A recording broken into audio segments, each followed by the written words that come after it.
The comma. In this short slideshow, we'll be discussing 4 distinct uses of the comma. First, comma use before a coordinating conjunction, joining independent clauses. Next, comma use after an introductory word group. Thirdly, comma usage to set off a non-restrictive element, but not a restrictive element. And lastly, comma use to set off nouns of direct address, the words yes and no, interrogative tags, and mild interjections. The comma is used before a coordinating conjunction, joining independent clauses. Before we examine sentences where the comma is used in this way, let's define and identify independent clauses and coordinating conjunctions. What is an independent clause? Well, it's a group of words that has a subject and a predicate that can stand alone as a sentence, expresses a complete thought. For example, if I say, he bought the apple, I've expressed a complete thought. It contains a subject, he, and a predicate, bought the apple. So this statement is an independent clause. And it could be a sentence if it ended with a period. Could also be a part of a longer sentence like this. He bought the apple and his mother paid for the soda. In this case, there are 2 independent clauses. The one we discussed, he bought the apple, and second, his mother paid for the soda. When 2 or more independent clauses, such as these 2, are joined to form one longer sentence, we join the 2 independent clauses with a comma and a coordinating conjunction, respectively. In this case, the coordinating conjunction that we used is the word and.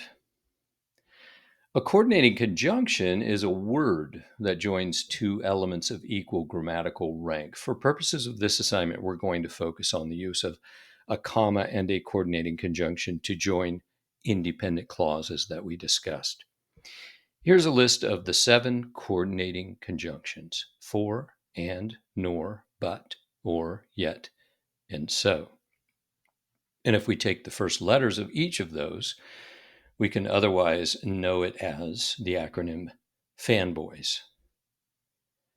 Let's take a look at 2 more examples of the use of a comma before coordinating conjunctions that join 2 independent clauses. In the first example, we see the complete sentence, Terry finds chemistry to be a difficult subject, so he avoids it at all cost. Do you see the 2 independent clauses? Terry finds chemistry to be a difficult subject could be pulled from the sentence and used as a complete sentence itself. And the same is true of he avoids it at all cost. We join these 2 independent clauses with a comma and the coordinating conjunction so. Our second example also includes 2 independent clauses, here and here. Notice, however, that the second independent clause is in the form of a question. Did it rain in the surrounding areas or surrounding cities? Don't let that confuse you. The rule remains the same. If 2 independent clauses are divided by a coordinating conjunction, a comma is necessary. The written English language is filled with exceptions, and we have one here. If the 2 independent clauses are short and there's no danger of misreading, the comma may be left out. Our first example shows 2 independent clauses divided by the coordinating conjunction or. In this case, since the clauses are short, choose to go, decide to stay, we don't necessarily need a comma. There's no danger of misreading them without the comma. There's no confusion without the comma. Therefore, a comma is not necessary. Our second example shows the same. That is, 2 short independent clauses divided this time by the coordinating conjunction and. Again, since the clauses are short and since there's no danger of confusion or misreading the sentence's meaning, we're not required to place a comma within it. However, one last thing about the exception to the rule. While a comma is necessary in these cases, you don't have to use one. Including a comma or adding a comma, choosing to use a comma, is perfectly acceptable. So, comma or no comma. In these cases, both are okay. Now, let's try a few practice sentences. Pause the video at each or at any time. You may simply do the work in your head, or you might want to write it down on a piece of paper. Here we go. Practice number 1. I'm not sure what the weather will be like, but I plan to go to the park. Is a comma necessary? And if so, where does it go? There it is. I'm not sure what the weather will be like is an independent clause. I plan to go to the park is another independent clause. And we bring those together with the coordinating conjunction but and include a comma before it. Practice number 2.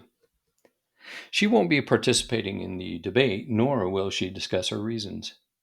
Is a comma necessary here? And if so, where does it go? There it is. Well, it belongs after the E, but she won't be participating in the debate is an independent clause. It can stand alone. We can pull it out of the larger sentence, and it's a sentence in itself.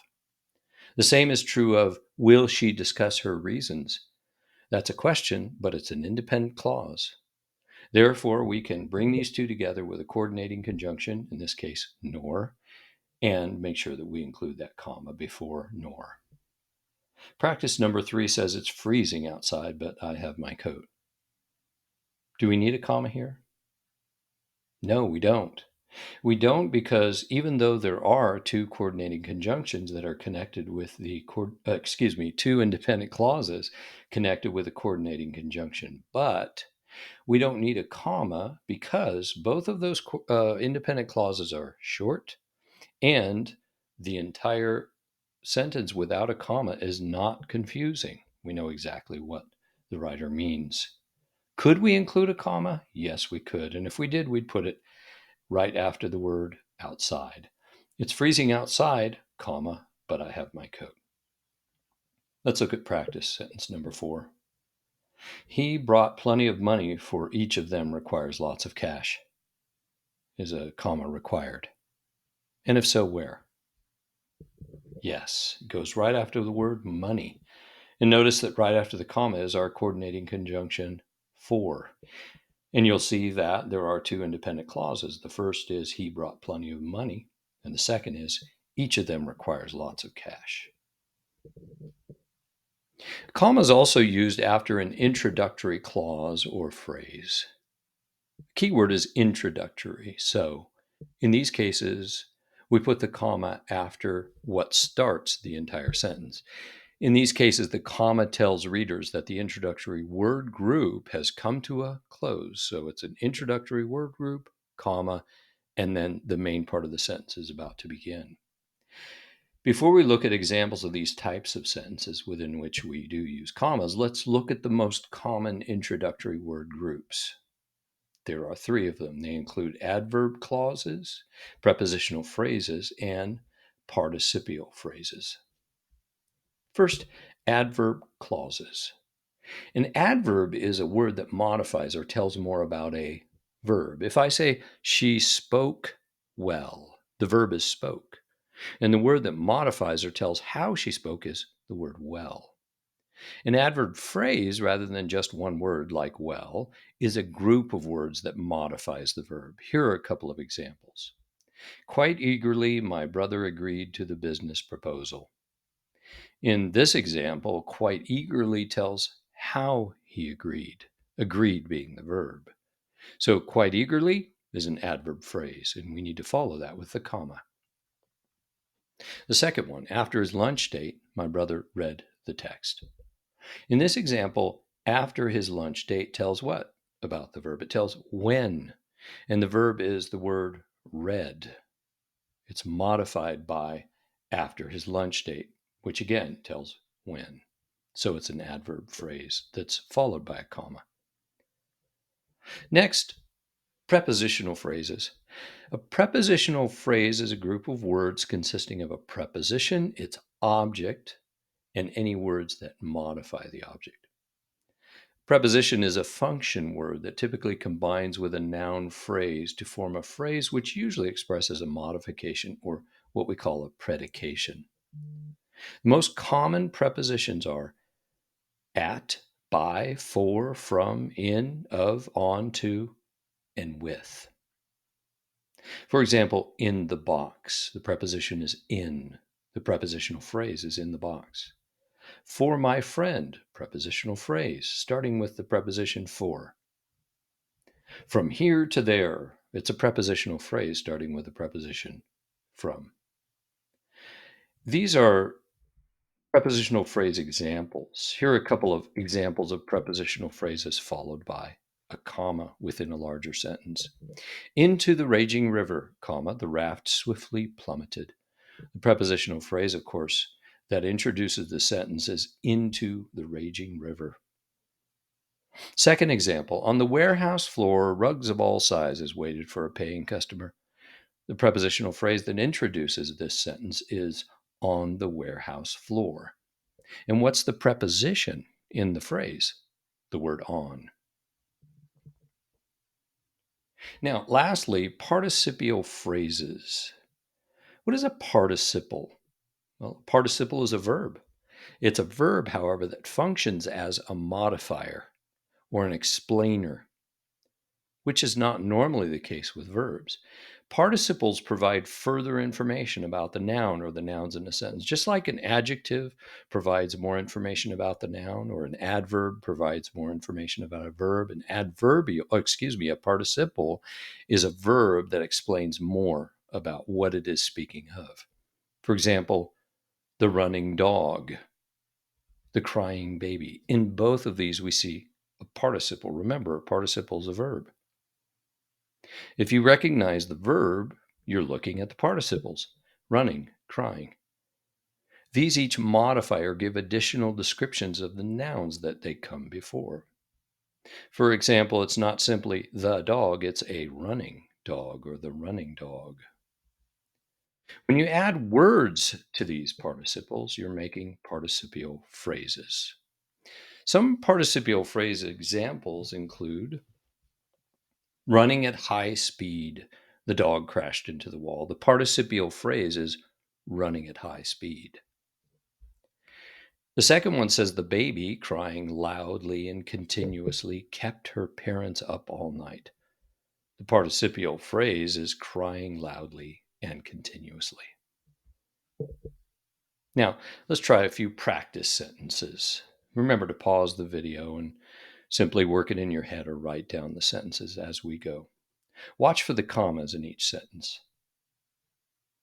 Within a second of the hit, the referee stopped the fight. There's our comma. Why the comma? Well, because we have an introductory word group here in the form of an adverb clause within a second of the hit.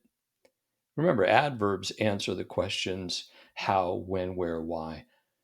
And what does this answer? It answers when was the fight stopped? It was stopped within a second of the hit. Let's look at practice number 2. Beside the customer, an assistant sat with a clipboard. Where's the comma go? After customer. This is a prepositional phrase, beside the customer. In our last practice, smiling from ear to ear, Anne opened the present. And the comma goes right after the word ear, right after the participial phrase, smiling from ear to ear. A comma is also used to set off a non-restrictive element, but not a restrictive element. A restrictive clause defines or limits the meaning of the word it modifies. It's therefore what? Essential, needed, necessary to the meaning of the sentence, and is not set off with commas. For this reason, these clauses are often referred to as essential clauses or restrictive clauses. Here are 2 to consider. First, the student asks a lot of questions. Now, if we add who sits in the back of the room to the sentence, we've changed the meaning a bit. The student who sits in the back of the room asks a lot of questions. Now we've restricted the student to only one, the one who sits in the back of the room. Therefore, this is referred to as an essential or restrictive clause, who sits in the back of the room. It's essential to the specific meaning of the message.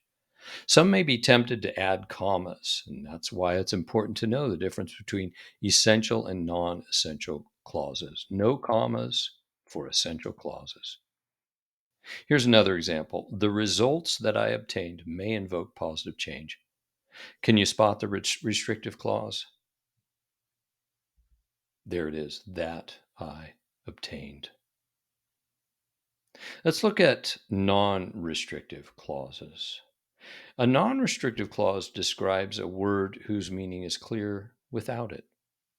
It describes a word whose meaning is clear without it. For this reason, these clauses can be thought of as non essential clauses or non restrictive, almost as if they're bonus information. Because it's not essential to the meaning of the sentence, it is set off with commas. The commas almost act as like parentheses within the sentence. If the information within the commas, or if you want to think of it as with parentheses around it, if that information is left out, readers will still understand the overall meaning of the sentence. So you do need commas to set these off. Here are a couple of examples. I'd like to discuss the attributes of my mother, Jane Smith, and how she's been so amazing. With the non restrictive clause omitted, the meaning of the sentence remains the same. I'd like to discuss the attributes of my mother and how she's been so amazing. Let's look at a second. Kaylee, who just graduated from high school, is an accomplished figure skater. Again, with the non restrictive clause omitted, the meaning of the sentence remains the same. Kaylee is an accomplished figure skater. In both of these examples, we were simply given a little bonus information that wasn't really necessary to the meaning of the sentence. So we included commas to set off the bonus information or the non essential information. Now, let's try a couple of practice sentences. Pause the video at each. You can simply do the work in your head or again, write it on a piece of paper. First one, the bike at the very end of the line was moving quite slowly. This sentence has a restrictive clause at the very end of the line, so no comma is required. Next, at noon, when the cafe was most busy, I ate my usual ham sandwich. This sentence has a non-restrictive clause when the cafe was most busy. In other words, we don't really need that information to clarify the meaning of the sentence. So a comma is required before and after the clause. A comma is also used to set off nouns of direct address, the words yes and no, interrogative tags, interrogative tags, and mild interjections. So here I'll show an example of each of these four instances listed, and then I'll make a simple comment. Let's start with this. Pardon me, Tom, for being so forgetful. In this sentence, Tom is directly addressed, and in these cases, we set commas before and after the one being addressed, in this case, Tom. Number two, no, I don't think often about such things. We follow the words yes and no when they start a sentence with a comma. And you could probably hear my dog barking. And there's our comma. Number three says a toothbrush is a non-lethal object, isn't it? The words isn't it is referred to as an interrogative tag or a tag as a question. The word interrogation means to ask questions, right? And that's where interrogative sort of makes sense. Other examples might include she's smart. Isn't she? Isn't she being the interrogative tag? You'll go now, won't you? Won't you being the interrogative tag? In these, the comma comes before the tag. Let's look at number four. You see, everything she does is done well. The words you see is called a mild interjection. Other mild interjection examples could include, like the word well. Well, this is certainly interesting. Or the word oh. Oh, I don't know about that. These are called mild interjections, and they're all followed by a comma. Now, let's try a few practice sentences. Once again, pause the video at each. Number one, let's eat Grandpa. This clearly requires a comma, since I'm sure no one's interested in eating grandpa. And grammatically, we're setting off a noun of direct address, grandpa. So the comma belongs here. Let's eat, comma, grandpa. The second one says, yes, I found the cheesecake to be delightful. Here we place a comma after the word yes. Remember, the words yes and no, when they start a sentence, always are followed by commas. Number three, the bomb will explode, won't it? Here we have an interrogative tag, won't it? So we place a comma just before it. And the last one, indeed, that legislation will affect the fabric of society. Here we have a mild interjection, indeed. So we place a comma after it.